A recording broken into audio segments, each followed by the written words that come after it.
I'd like to welcome Josie Gardiner here today. We're in Austin at the ACSM Fitness Summit. Thank you. And this is part of ACSM's Distinguished Leaders in Exercise Science and Sports Medicine series. And I just wanted to start off with your early career, education, where were you, what were you doing, and then move into how in the heck did you get into the fitness world? Somewhere along there, if you could.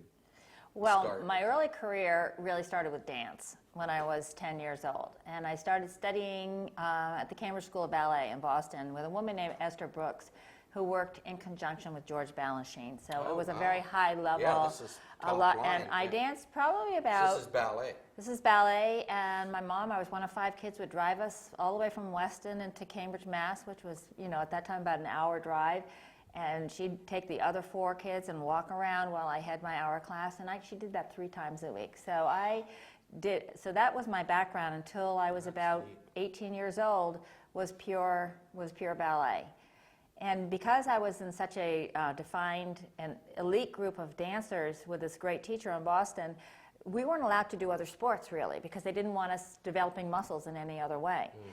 And then when I was about 18 years old, I pulled a ligament in my groin, which really took me really out of the ballet scene because I lost my extension. Mm-hmm. And I started playing sports, which I loved. And this is high school? This is high school. In high school, I started playing basketball, field hockey, and lacrosse, 3 sports. And I loved them. And my dad, I told you, was, my grandfather was a professional athlete, baseball player, and my father was captain of the Harvard football team. He had the same genes. Wow. And I think I inherited those very same genes. And so I started playing sports, and I went on to Kobe Junior College, where I played 3 varsity sports. Now, how many athletes today play 3 varsity sports? My niece and nephew went to Kobe. They did? But it wasn't a junior college. They went to Colby in Maine. I went to Colby Sawyer, which is a junior college. It's now a 4-year college, but at that time it was a junior college in New Hampshire. Okay, thank you for the clarification. I played varsity field hockey, basketball, and lacrosse. And I still also danced. I was part of the dance. That was one of my majors. Now, what time period were you in college? Now you're going to know how old I am. That's what Mary wanted. She said, don't you historians. I was in college I graduated in 1965 from high school, and I was in college from 65 to 69. Okay. And then after Colby, I went on to University of Colorado. So in Colorado, I really focused more on dance. I didn't play 3 varsity sports. So this is for a bachelor's degree? For a bachelor's degree, yes. Okay. AA from Colby. Okay. And then I went on to play on the U.S. Reserve field hockey team. Wow. So I've always been an athlete in college. Mm-hmm. And then I married my husband, and my husband was he owns a gold medal rower, went to Harvard, and he gold medal in the Pan American Games and the World Games, and another good athlete. So we have athletes in our family. Mm-hmm. And we moved to South America after he went to business school. After we got married, and when we moved to South America, I had a little baby by then, and I had sort of stopped doing everything for the year I had the baby. So when we moved, all of a sudden I thought, I've got to get back into shape. So I'm going to go find the ballet school, the Monte Rico School of Ballet in Lima, Peru, which was run by their 2 prima ballerinas. So I went there and started taking ballet classes again to get back into shape. And there's a huge contingent of Americans living in South America who worked for the different oil companies at that time. So all these expatriate women were trying to find a place to take dance. They didn't speak very much English. So they asked me after a month if I would teach a dance exercise class. Oh, and that was in 1974. Okay. So I said, sure. So I made it up. And we did crazy things. I mean, we did... Not just ballet. We did a ballet bar. No, because they weren't ballerinas. Right. And we leaped across the floor. I even had them rolling across the floor. We do a warm-up by walking in a circle. So for 2 years, I taught this class, which got bigger and bigger. And when I moved back 2 years later to the United States, in the town I moved to, Beverly Farms, Massachusetts, about 5 of my friends said, would you start teaching a dance exercise class? That is before the word aerobics existed. Mm-hmm. And so I said yes. I need a place. So I found this little studio, 900 square feet, in Beverly Farms, and we had, I said I need 10 people to pay for the rent, which was like $300 a month. And so they got 10 people, and and within 3 years, I had 350 women that came to that 900 square foot studio. And if you think about it, we did dance exercise, which turned into aerobic dancing, and I just sort of grew with the industry. Now this is 75, 76? Yeah, 75 and 76. And one of my students moved to Florida and called me and said, I found a person just like you. That was going to be my next question. You're going there already. And I said, when you come down, I'm going to take you to meet this wonderful teacher down there. So I went down, and she took me to meet this person. It was Joy Prouty. That's neat. Joy at that time had started working with AFA, the American Fitness Association of America. And that was one of the first associations with the IDEA Association. And she was helping them with their certification process. So I said, well, I need to get certified. So I did a one-on-one with Joy, and she was the person who originally certified me. So this is way at the beginning of the industry. Oh, yeah. When the word aerobics came out, I thought it was like aerobic dancing. I didn't know it had anything to do with heart and lungs. I mean, so we all just sort of grew with the industry, and it's interesting to see the people that are still here year after year, the presenters who have grown. And as each trend comes along, we've sort of moved along with those trends. So it's been a very interesting experience. And when did the ACSM come into the picture? Well, Joy had been involved with ACSM for many years. And she started way back at the beginning of ACSM, sort of representing the fitness industry and bringing some people to the fitness industry. So I sort of grew into ACSM with Joy.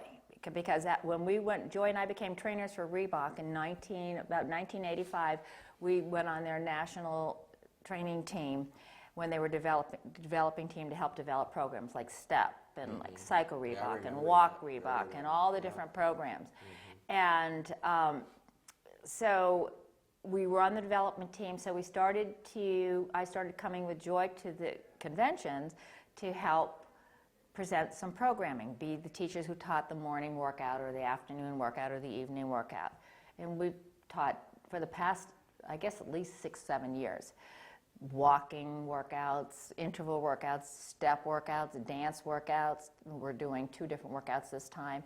And so Joy was on the committee.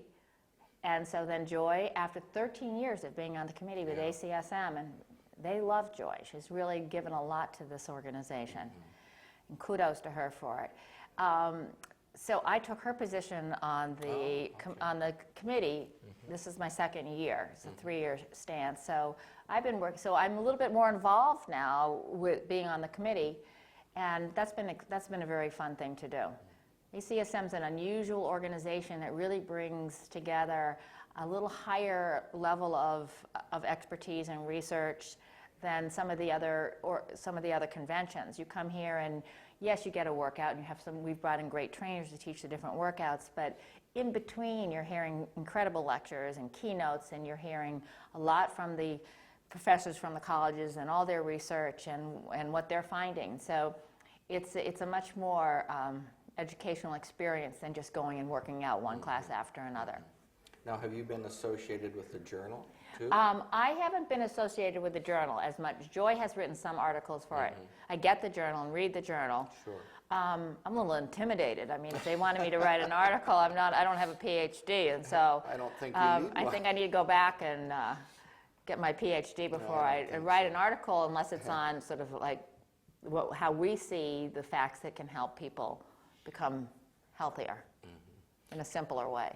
I was looking over some of Jim's Healthy Learning DVDs, and your name keeps coming up. You've done quite a few of those. We've done 8, I think 8 for them. When we did sort of a series for the older female adults. Was that the Fit Over 50, we did 8. And I think they're going to film our class tomorrow, which is really sort of a movement class. Joy was a rockette, I dance, I was a ballet dancer.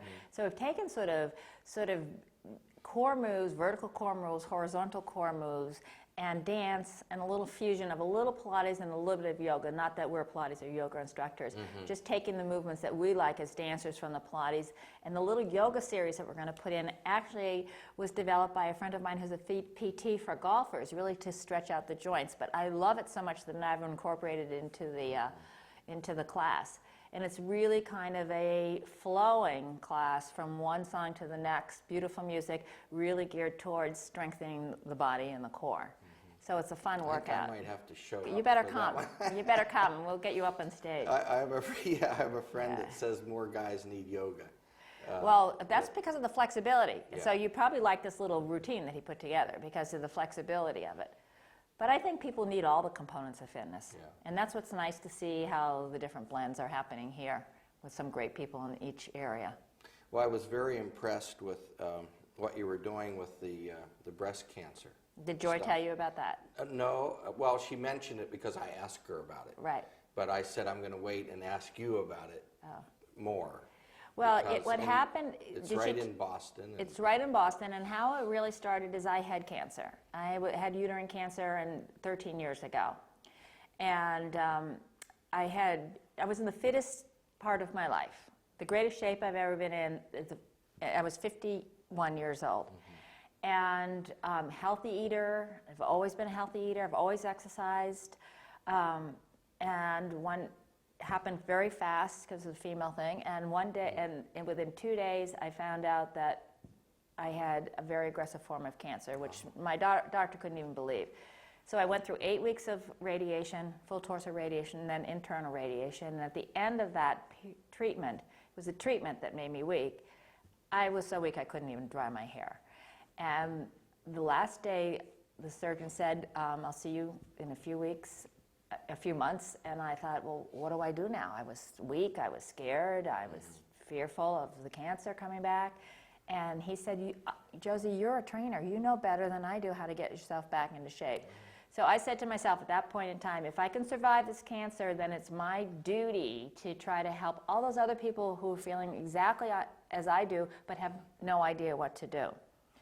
And so as the year went on and Joy was helping me trying to figure out what we were going to do, we realized that, it's all cancers and all people, and that's too big a bite. Yeah. So what we decided to do is I met Dr. Carolyn Kalin from the Brigham Women's Hospital because one of her patients' sister worked with my husband and said, you need to meet my sister's doctor.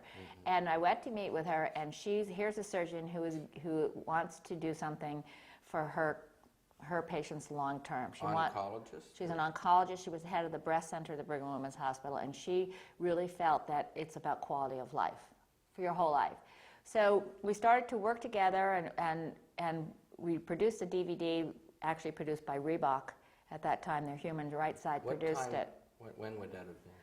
That was about 8 years ago. And the DVD is a terrific DVD because it has every surgery and reconstruction in animation. Oh, wow. So that you can women can actually see what happens to them in the surgery and in reconstructive surgery.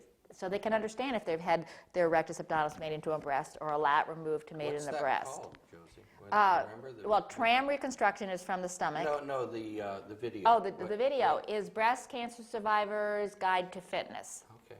So if you want that, you can get them from me.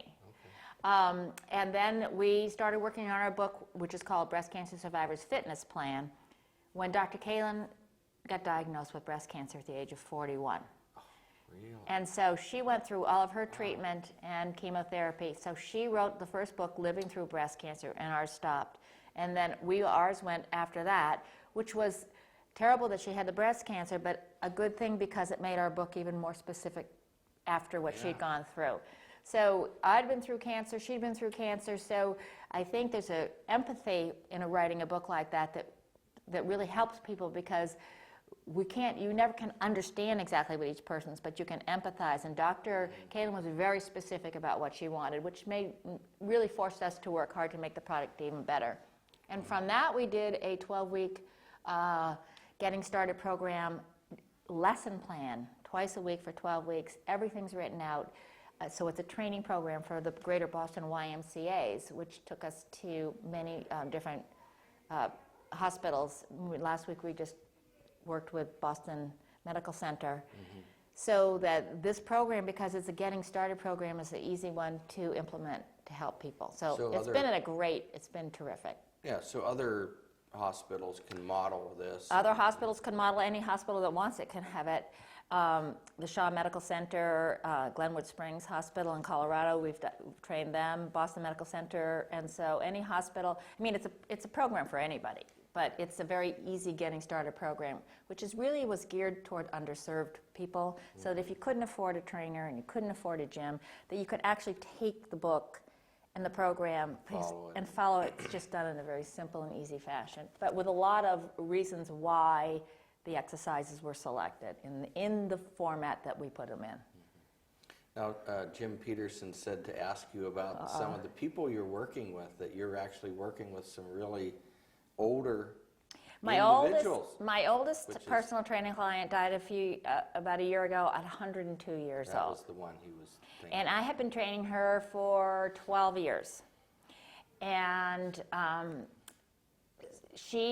just before she passed away, about 4 months before, she said, I need to live for my next birthday, and 2 years before she passed away. And I said, yes, I know, you're going to be 90. And she said to me, well, there's something I need to tell you. And I said, well, what is that, Janet? And she said, I'm really not going to be 90. Now, I had been already training her for 12 years. Yeah. And I said, well, how old are you going to be? And she said, I'm actually going to be 100, but you cannot tell anybody. Oh, my heavens. And so I said, you devil, if I had known that, I would have worked you harder. But I mean, I have lots of clients, and I just had 2 women who have also recently passed away who I've trained together for 17 years, and they're both 95. My oldest client now is in 83 and 87 years old, but many clients, I have many clients between 60 and 83, 87 years old. Do you just do this on an individual basis now, or do you still have I still have a huge class at Boston Athletic Club that I teach on Wednesday mornings, and that is a class of about 40 women between the ages of about 60 and 85 in that class. But most of them are one-on-one. Most of my other older clients are on one-on-one. And then I do group. I have 2 groups of women in their 60s and 70s that have 10 women I work out together twice a week, small group training. So and I have busy. Another one on Beacon Hill of 5 women. So it's great. Small group training is going to be huge in the future. I have a prediction. Tell me about Zumba. Zumba. Oh my, I bet Joy told you about Zumba. No, she didn't. Oh, well. She mentioned it. She mentioned it. Well, Joy and I were at a convention presenting about 5 years ago in Orlando, and I had seen Zumba on TV, and being a dancer, I thought, this is great. It's bringing dance back to the industry, because it's sort of after high-impact aerobics sort of disappeared. And I thought, this is great, bring dance back. And so we were at this convention, and I saw the Zumba booth. I said, Joy, we need to go over. I want to see what this is all about. And we went over there. There was a woman named Petra Robinson who we worked with at AFA, who was their new education specialist. And Joy and I were like great old friends. We're so happy to see her. So we went to look at this Zumba class, and these Latinos doing merengue and salsa and all these things that were really the kind of dancing we didn't do. And we thought, oh my God, this is unbelievable. Look at how these people can move. Well, one thing led to another, and they decided they wanted to bring the dance program to group fitness. And Joy, so they asked us if we'd be interested in helping develop a program, and we suggested, how about taking this for the older adult, because why shouldn't they do Zumba? So we started working on the program, and 5 years later, we're getting pretty good at it. But when we started, it was like, this is just so outside of our box, because our bodies aren't going to go moving this way. But it's actually turned out to the Zumba Go program to be a great program for Zumba, as well as so much fun, and made us learn to do all these different international Latin rhythms. So it's an exercise-based dance program that is really, I think there's 5 million people a day doing it now worldwide. So it's a huge, huge program. They've done a great job. So you and Joy are part of this now? Joy actually works for Zumba now 2 days a week. Okay. And we developed the manual and developed the DVD and worked with Beto Perez, who is the dancer, to take the dances and make them more appropriate for the active older adult. And so, yes, we still do training programs and train other trainers all over the world how to teach the Zumba Gold program. And Joy is the lead trainer for the Zumba Gold program now. She's doing an amazing job. I should have asked her more. You should have asked her. She's the one. I didn't ask her, so. Yeah. Okay, so yeah, we're almost out of time. So this, the fitness summit, you've been coming all these years, yes. I guess. And how do you see the whole industry changing? I mean, since you started until now, and where do you think we're headed in the future? The industry is constantly changing. So it's a constant job to try to change with the industry and keep up with what's going on. It's very exciting to see the different changes in the industry and how things are becoming much more sport specific and specific to the individuals. In terms of what I've seen this weekend, it's very interesting to hear all the keynote speakers who are always all saying things that Joy and I have known for many years, is that 83% of our population aren't doing things on a regular basis. And we keep coming up with programs for that 17% to make the fit fitter, where our focus really should be on that 83%. Now, how are we going to take what we know is exercise is medicine? How are we going to bridge the gap between just telling people they need to move in order to be healthy when they're not moving? So we need to come up with the tools to make them do that. And I think that's the job that is for ACSM. That's what Dixie was talking about earlier today. Really? Stanford. She Right. just got her PhD in communication. I know, she's amazing. So she wants to try the same idea. And I think that we have to hand it to them. We can't just tell them. We have to give them the program, whether it's a walking program or tools. I was saying whether we give away everybody pedometers so they can measure. We have to help those people who are sitting on the couch truly because I believe they're sitting there not because they want to. It's because they have no idea what to do. Yeah, that's a good point. Now, how we're going to do that, I'm not sure, but I think we should tap into every single person. I was saying something this morning to somebody that was at this convention and ask them what their 3 ideas are that they have that we can do that. Because if you've got some great minds out there and you've got these incredible people telling us that we have to move, and it doesn't have to be that much or that intense to make a big difference in terms of overall health for our nation, we might be able to come up with some incredible things. If so, I want to ask every single person who's attended this session what they think and sort of compile. Maybe it won't happen this year, but maybe next year. I don't know, maybe we can make it happen this year. But we need to be able to help these people become fit. Right. And I think ACSM is going to hopefully, that's one of their goals, is to be able to exercise as medicine, to work with the President's Council on Physical Fitness and Sports. Surgeon General. And the Surgeon General, he was incredible this afternoon. And the doctor this morning, Dr. Garvey, who was talking, the cardiologist who's head of the American Heart Association, the messages are all the same. Yeah, that's neat. Well, anyhow, thank you so much. Well, thank you. Time just I'm honored. flew. Thank you. It was nice Thank you. It's meeting nice to meet you too.